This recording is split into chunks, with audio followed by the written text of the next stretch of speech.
حضرت علی رضی اللہ تعالی عنہ نے فرمایا، رئیس ہونے کی چابی یہ ایک کلمہ ہے۔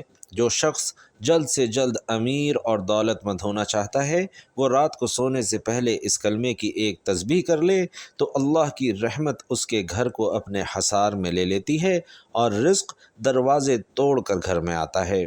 بسم اللہ الرحمن الرحیم۔ ناظرین کرام، آج کے پرفتن دور میں ہر انسان پریشانی کا شکار ہے۔ مشکلات نے ہر انسان کو اپنے گھیرے میں لے رکھا ہے۔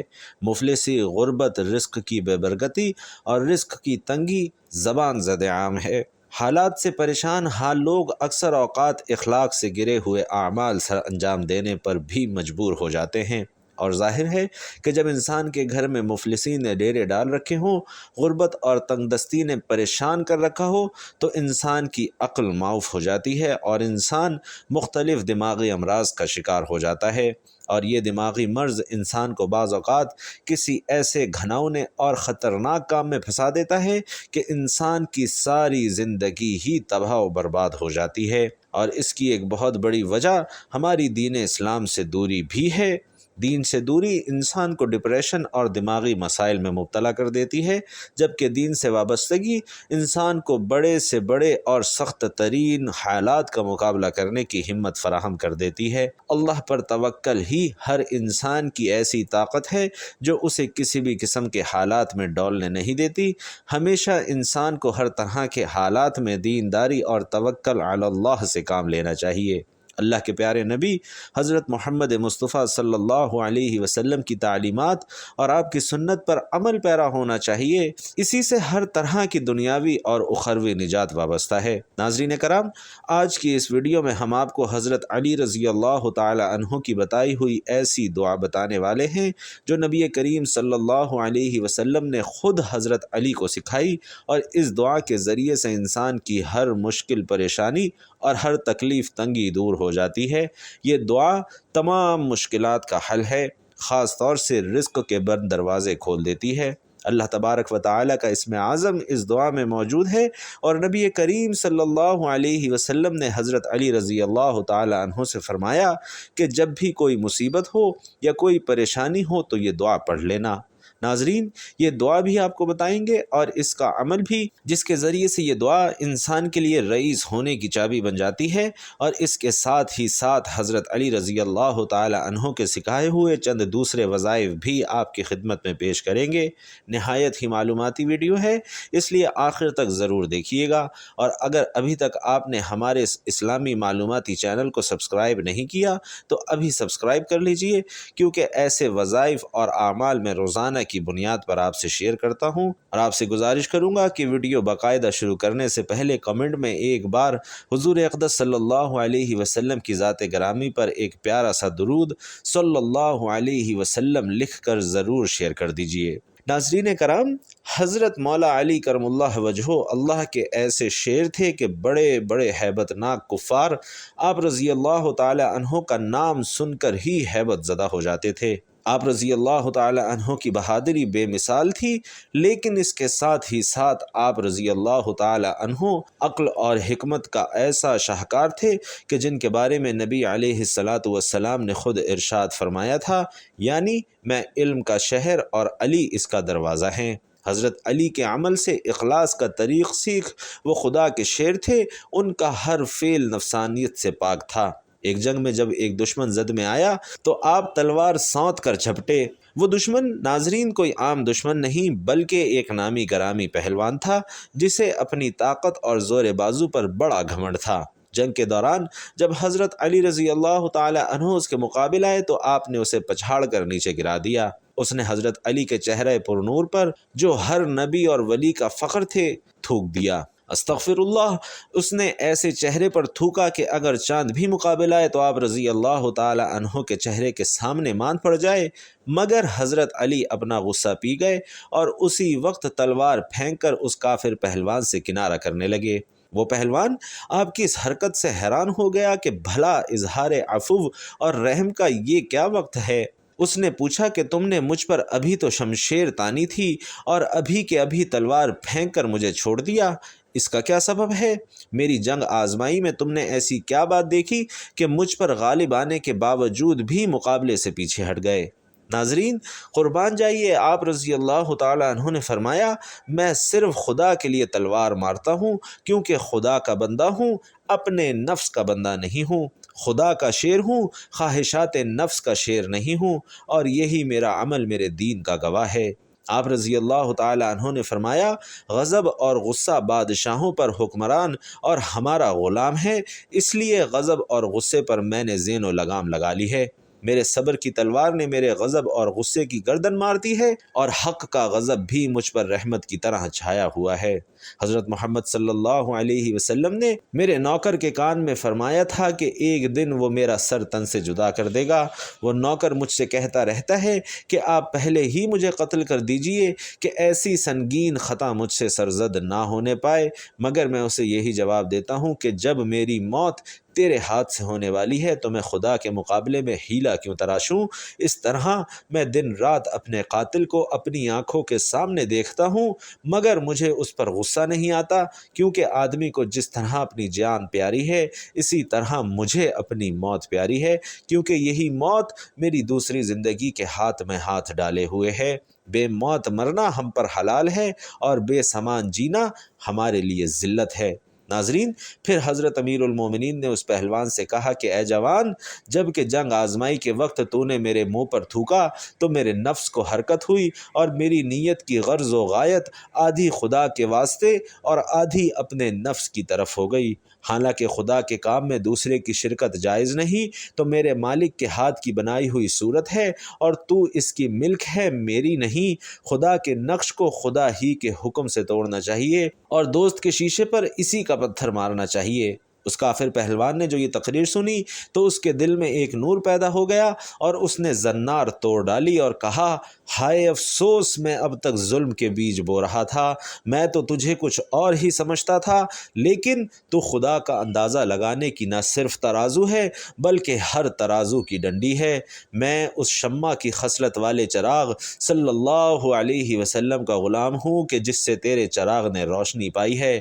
میں اس دریائے نور صلی اللہ علیہ وسلم کی موج کا غلام ہوں جو ایسے ایسے موتی باہر لاتی ہے، لہٰذا مجھے اپنے مذہب کا کلمہ شہادت سکھا، کیونکہ میں نے تجھ کو اپنے سے زیادہ سربلند پایا ہے۔ سبحان اللہ۔ ناظرین، قصہ مختصر کہ اس پہلوان کے قریب جس قدر اس کے رشتہ دار اور اہل قوم جمع تھے، سب نے پروانہ وار دین اسلام قبول کر لیا۔ حضرت علی شیر خدا نے صرف تیغ حلم سے اتنی خلقت کو بندہ حلقہ بگوش بنایا اور ان کے گلوں کو شمشیر آبدار سے بچا لیا، لہٰذا تیغ حلم تیغ فولاد سے زیادہ تیز بلکہ فتح و کامرانی میں 100 لشکروں پر فائق ہے۔ سبحان اللہ۔ آپ رضی اللہ تعالی عنہ قرآن کریم کی آیات کے بارے میں جانتے تھے کہ کون سی آیت کب اور کہاں نازل ہوئی، چنانچہ منبع علم و حکمت مولائے کائنات حضرت علی المرتضیٰ رضی اللہ تعالی عنہ نے فرمایا کہ مجھ سے قرآن کریم کے بارے میں پوچھو، بے شک میں قرآن کی ہر آیت کے بارے میں جانتا ہوں کہ وہ رات میں نازل ہوئی یا دن میں نازل ہوئی، ہموار زمین پر نازل ہوئی یا پہاڑ پر نازل ہوئی۔ اور ایک مقام پر حضرت علی نے فرمایا کہ اللہ کی قسم، میں قرآن کریم کی ہر آیت کے بارے میں جانتا ہوں کہ وہ کب اور کہاں نازل ہوئی اور کس کے بارے میں نازل ہوئی۔ ایک شخص حضرت علی کی خدمت میں حاضر ہوا اور عرض کرنے لگا کہ اے علی، مجھے بتائیے کہ رئیس ہونے کی چابی کیا ہے؟ حضرت علی نے فرمایا کہ اے شخص، یاد رکھنا، جو شخص صبح اٹھنے کے بعد یا رزاقو یا حکیمو 27 بار پڑھے گا اور پھر اس امید کے ساتھ دن گزارے گا کہ اللہ کا کرم میرے ساتھ ہے، اور پھر حاضر دماغی کے ساتھ اپنے فیصلے انجام دیتا رہے گا اور اپنے وقت کی قدر کو اپنا فرض اول سمجھے گا، اور جب دن کا اختتام کرے گا تب اللہ کے یہ 2 نام 27 مرتبہ پڑھ کر اس امید کے ساتھ سوئے گا کہ اگلے دن سے اللہ کا کرم مجھ پر اور بھی زیادہ برسے گا، تو اے شخص، جس انسان کا یہ یقین ٹھہرے گا تو یہی وہ اسم اعظم اور یہی وہ صفت ہے جو رئیس بننے کی چابی بن کر اس انسان کے لیے دولت کے بند دروازے کھول دے گی۔ رزق چھپر پھاڑ کر اس شخص کے گھر میں داخل ہوگا اور پھر وہ شخص کبھی مفلس اور محتاج نہ ہوگا۔ ناظرین، یمن کے ایک آدمی نے اپنے لڑکے کو سفر پر بھیجا تو اس کے ساتھ ایک غلام بھی روانہ کیا۔ راستے میں کسی بات پر دونوں میں جھگڑا ہو گیا۔ کوفہ پہنچ کر غلام نے دعویٰ کر دیا کہ یہ لڑکا میرا غلام ہے اور میں اس کا آقا ہوں۔ یہ کہہ کر اس نے لڑکے کو بیچنا چاہا۔ جب یہ مقدمہ حضرت علی رضی اللہ تعالی عنہ کی خدمت میں پیش ہوا تو آپ نے اپنے خادم سے فرمایا کہ کمرے کی دیوار میں 2 بڑے سوراخ بناؤ اور ان دونوں سے کہو کہ اپنے اپنے سر ان سوراخوں سے باہر نکالیں۔ جب دونوں نے اپنے سر سوراخوں سے باہر نکال لیے تو حضرت علی رضی اللہ تعالی عنہ نے خادم سے فرمایا کہ رسول اللہ صلی اللہ علیہ وسلم کی تلوار لے آؤ۔ خادم تلوار لایا تو آپ نے خادم سے کہا غلام کا سر کاٹ ڈالو۔ یہ سنتے ہی غلام نے فوراً اپنا سر پیچھے کر لیا، جبکہ لڑکا اسی طرح کھڑا رہا۔ یوں آپ کی حکمت عملی سے معلوم ہو گیا کہ غلام کون ہے۔ اور اسی طرح ایک مرتبہ حضرت علی رضی اللہ تعالی عنہ کے پاس ایک شخص کو چوری کے الزام میں لایا گیا اور ساتھ گواہی دینے کے لیے 2 گواہ بھی موجود تھے۔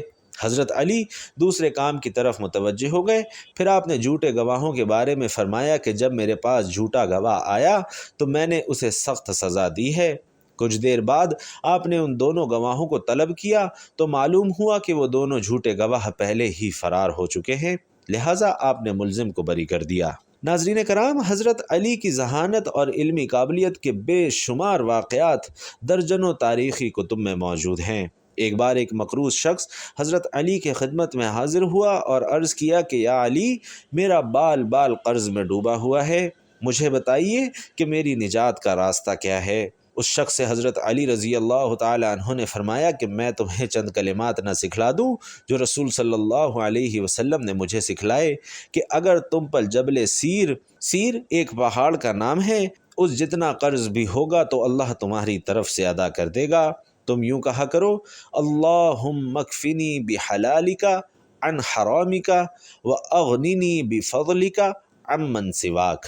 ناظرین، حضرت علی رضی اللہ تعالی عنہ کا بتایا ہوا ایک ایسا وظیفہ بھی ہے جو ہر کام اور ہر پریشانی کے لیے ہے۔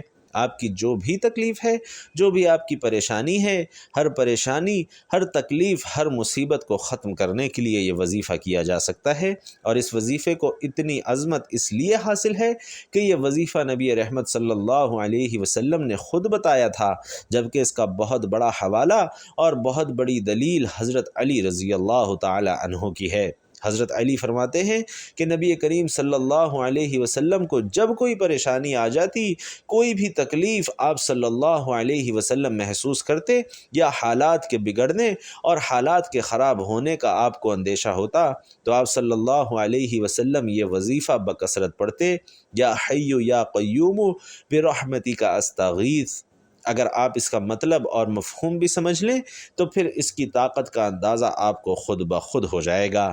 ناظرین، یا حی یا قیوم یہ 2 نام اللہ کے صفاتی نام ہیں۔ ان میں سے یا حی کا معنی ہے ہمیشہ زندہ رہنے والا، تو اس دنیا میں کوئی بھی ہمیشہ زندہ نہیں رہتا ماں سوائے اللہ کے، تو یہ صفت صرف اور صرف اللہ رب العزت کی ہے۔ اسی طرح یا قیوم کا معنی ہے ہمیشہ قائم رہنے والا، یعنی ہمیشہ اللہ ہی زندہ رہے گا اور ہمیشہ اللہ ہی کا قانون، اللہ ہی کی قدرت اور اللہ ہی کی طاقت قائم و دائم رہے گی۔ اور یا حی یا قیوم کا معنی اور مفہوم تو یقیناً آپ لوگ جان گئے۔ کلمے میں آگے جو الفاظ ہیں برحمتک استغیث، تو اس کا معنی یہ ہے کہ اے اللہ تو اپنی رحمت سے میری مدد فرما۔ تو جس بھی پریشانی کے لیے اور مشکل کے لیے آپ یہ وظیفہ کریں گے، ان کلمات کو پڑھیں گے تو آپ کی وہ پریشانی، وہ مقصد انشاءاللہ حل ہو جائے گا۔ علماء کرام نے اس وظیفے کو کرنے کی کم سے کم تعداد 100 مرتبہ بتائی ہے، یعنی جب بھی آپ یہ کلمہ پڑھیں تو 100 مرتبہ پڑھیں اور پھر اللہ کے حضور اپنی حاجت پیش کر دیں۔ علماء کرام یہ فرماتے ہیں کہ جب بھی آپ کو کوئی حاجت درپیش آ جائے تو آپ نے صبح فجر کی نماز کے بعد سب سے پہلے درود پاک 1 مرتبہ، 3 مرتبہ یا 7 مرتبہ پڑھ لینا ہے، اور اس کے بعد یہ کلمہ یعنی یا حی یا قیوم کو آپ نے 100 مرتبہ پڑھ لینا ہے، اور اس کے بعد پھر سے اتنی ہی بار درود شریف پڑھ لینا ہے جتنا آپ نے عمل کے شروع میں پڑھا تھا۔ اور اسی طرح سے آپ نے ایک بار یہ وظیفہ مغرب کی نماز کے بعد اور سونے سے پہلے جب بھی آپ چاہیں یہ کلمہ آپ نے 100 مرتبہ پڑھ لینا ہے، اور اول و آخر درود پاک ضرور پڑھنا ہے۔ 7 روز تک اس وظیفے کی پابندی کریں تو انشاءاللہ آپ کی جو بھی حاجت ہوگی، جو بھی پریشانی آپ کو لاحق ہوگی، جو بھی رزق کا، روزگار کا آپ کا مسئلہ ہوگا، انشاءاللہ وہ اس وظیفے کی برکت سے حل ہو جائے گا۔ ناظرین، یہ کلمات پڑھیں اور براہ راست اللہ رب العالمین سے مانگیں جو ہمیشہ زندہ اور قائم و دائم رہنے والا ہے۔ کسی وسیلے اور واسطے کی ضرورت نہیں، البتہ یہ نیت ذہن میں ضرور رکھیں کہ یہ وظیفہ اور یہ عمل اس دنیا کے سب سے بہترین انسان یعنی ہمارے نبی رحمت حضرت محمد مصطفیٰ صلی اللہ علیہ وسلم کا عمل ہے، اور مولائے کائنات مولا علی شیر خدا جو کہ ولیوں کے سردار ہیں، انہوں نے ہم تک نبی کریم صلی اللہ علیہ وسلم کا یہ عمل پہنچایا ہے۔ لہٰذا ان کلمات کے ذریعے سے اللہ سے مدد حاصل کی جائے تو انشاءاللہ ہر حاجت پوری ہوگی، ہر مقصد میں کامیابی ہوگی، اور رزق میں بے پناہ برکتیں اور رحمتیں شامل ہوں گی انشاءاللہ۔ ناظرین کرام، حضرت علی شیر خدا باب العلم نے ہمیں ایک اور کلمے کی تلقین بھی فرمائی ہے، یعنی ایک اور آیت بھی ایسی ہے جو مشکلات کے حل کے لیے استعمال کی جاتی ہے، اور وہ آیت الکرسی ہے۔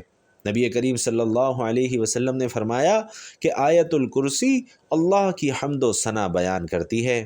مسند امام احمد بن حنبل کی روایت کردہ حدیث ہے کہ نبی علیہ الصلاۃ والسلام نے فرمایا کہ اس ذات کی قسم جس کے قبضہ قدرت میں میری جان ہے، آیت الکرسی کی ایک زبان اور دو ہونٹ ہیں، اور وہ ساقی عرش کے پاس مالک کائنات کی تسبیح اور تقدیس بیان کرتی ہے۔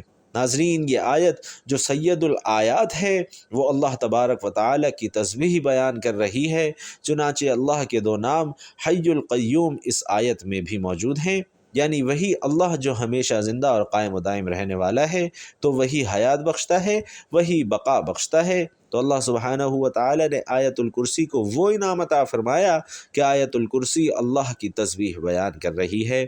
آیت الکرسی کو اللہ نے زبان عطا فرمائی ہے، آیت الکرسی کو اللہ نے دو ہونٹ عطا فرمائے ہیں۔ تو ناظرین، اتنی مقدس آیت کو اگر ہم اپنی زندگی میں شامل کر لیں تو حضرت علی رضی اللہ تعالی عنہ اس بارے میں کیا فرما رہے ہیں؟ آپ رضی اللہ تعالی عنہ فرماتے ہیں کہ جو شخص ہر فرض نماز کے بعد آیت الکرسی پڑھتا ہے، اللہ تبارک و تعالی اس کی روح خود قبض کرے گا، اور اس کا درجہ ایسے مجاہد کے درجے میں ہو جائے گا کہ جو اللہ کے نبیوں اور رسولوں کے ساتھ جہاد کرتا ہوا شہید ہوا ہے۔ اللہ اکبر کبیرہ، یعنی صرف ہر فرض نماز کے بعد ایک بار اگر آپ آیت الکرسی پڑھ لیا کریں تو آپ کی نبیوں کی صحبت والے، اللہ کے رسولوں کی صحبت والے، اور ان کی صحبت میں جو اللہ کی راہ میں جنگ لڑنے والے اور قتال کرنے والے ہیں، اور پھر مجاہد بھی ایسا جو اللہ کی راہ میں شہید بھی ہو جائے، تو آپ کا درجہ بھی ان کے برابر ہو جائے گا۔ اور ناظرین یاد رکھیں، اللہ سبحانہ و تعالی نے شہید کو حیات جاودانی عطا فرمائی ہے، اور اللہ فرماتا ہے کہ تم شہید کے بارے میں گمان بھی نہ کرنا کہ وہ مردہ ہیں، بلکہ وہ زندہ ہیں اور انہیں اللہ کی طرف سے رزق دیا جاتا ہے۔ تو ناظرین، اس میں یہ راز ہے کہ اللہ سبحانہ و تعالی آیت الکرسی پڑھنے والے کو حیات جاودانی بخشتا ہے، اس دنیا میں بھی عزتیں دیتا ہے اور آخرت میں بھی عزتیں دیتا ہے۔ اور حضرت علی رضی اللہ تعالی عنہ فرماتے ہیں کہ کوئی عقل والا یعنی عقل مند انسان ایسا ہو ہی نہیں سکتا کہ وہ آیت الکرسی پڑھے بغیر سو جائے۔ اور پھر فرماتے ہیں کہ اگر تم یہ جان لو کہ آیت الکرسی میں کیا ہے، پھر اسے کسی حال میں ترک نہیں کرو گے۔ ناظرین کرام، یہ بات کوئی عام آدمی نہیں کہہ رہا، اسے کون فرما رہا ہے؟ ولیوں کے سردار حضرت علی کرم اللہ وجہہ، جن کے صدقے میں ولایت تقسیم ہوتی ہے، انہوں نے یہ بات فرمائی کہ کوئی عقل مند شخص مرد اور عورت ایسا کر ہی نہیں سکتا کہ وہ آیت الکرسی پڑھے بغیر رات کو سو جائے۔ تو پھر وہ تمام لوگ جو آیت الکرسی پڑھے بغیر سوتے ہیں، وہ اپنا محاسبہ ضرور کریں کہ وہ حضرت علی کے نزدیک بے عقل لوگ ہیں۔ بھائیوں اور بہنوں، ایک آخری بات کے ساتھ ہی اپنا پیغام ختم کرنا چاہوں گا کہ تمام مومنین کی ماں ام المومنین سیدہ عائشہ صدیقہ رضی اللہ تعالی عنہا کے پاس ایک شخص حاضر ہوا اور آپ سے بے برکتی کی شکایت کرنے لگا کہ میری روزی میں، میری کمائی میں، میرے گھر کے کاموں میں برکت نہیں ہوتی، میرے تمام معاملات میں بے برکتی نے ڈیرے ڈال رکھے ہیں۔ اور یہ کہتے ہوئے وہ شخص رونے لگ پڑا۔ تو حضرت عائشہ نے پوچھا کہ کیا تم آیت الکرسی نہیں پڑھتے؟ اپنے رزق پر، اپنے کھانے پر آیت الکرسی پڑھا کرو، اس سے برکت ہوگی اور تمہارے تمام معاملات میں سے بے برکتی ختم ہو جائے گی۔ ناظرین کرام، آخر میں اللہ رب العزت سے دعا ہے کہ نیکی کی بات کو سننے، سمجھنے اور اس پر عمل پیرا ہونے کی طاقت اور توفیق ہم سب کو مرحمت فرمائے۔ میرا سنانا اور آپ کا سننا اپنی بارگاہ میں قبول و منظور فرمائے، آمین یا رب العالمین۔ آخر میں آپ سے گزارش ہے کہ اللہ کے 99 ناموں میں سے کوئی بھی 2 نام کمنٹ باکس میں لکھ کر ضرور شیئر کیجیے گا۔ اللہ تعالی ہم سب کا حامی و ناصر ہو، آمین۔ السلام علیکم ورحمۃ اللہ۔